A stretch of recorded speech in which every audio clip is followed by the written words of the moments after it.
আসসালামু আলাইকুম বন্ধুরা, সবাই কেমন আছেন? আশা করি ভালো আছেন। আজকে শেখাবো আপনাদেরকে অ্যাঙ্গেল কিভাবে ঢালাই দেওয়া হয়। এই যে দেখতে পাচ্ছেন, এগুলো হচ্ছে অ্যাঙ্গেল। যারা কোনো সময় অ্যাঙ্গেল ঢালাই দেন নাই বা কীভাবে দিবেন ওইটা বোঝানোর জন্য বা দেখানোর জন্য ভিডিওটা করলাম। এটা হচ্ছে আপনার 2 চালা ঘর, 4 চালা ঘর একই সিস্টেমে দিবেন। আপনার পিরা যদি 5 ইঞ্চি বা 6 ইঞ্চি রাখেন, এই যে এই পাশের থেকে যদি আপনি 6 ইঞ্চি রাখেন তাহলে এদিকে পিরা মানে পুরা 6 ইঞ্চি থাকবে, ঠিক আছে।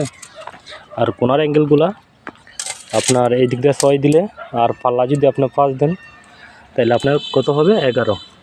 এই যে 11 ইঞ্চি, এই যে 11 ইঞ্চি,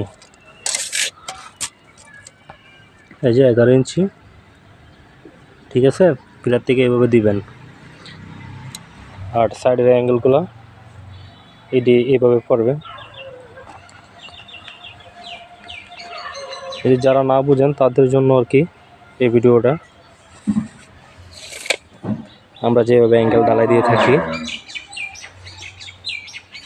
আর যারা বুঝতে সমস্যা হয় তারা মেসেজ করতে পারেন, সমস্যা নেই।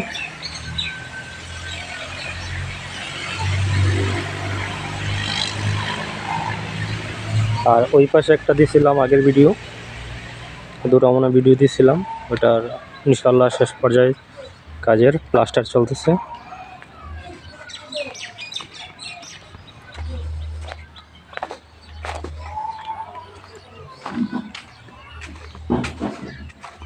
এটা আমরা কাজের শেষে নেট ফিনিশনে দিতেছি, এভাবেও করতে পারেন আপনারা।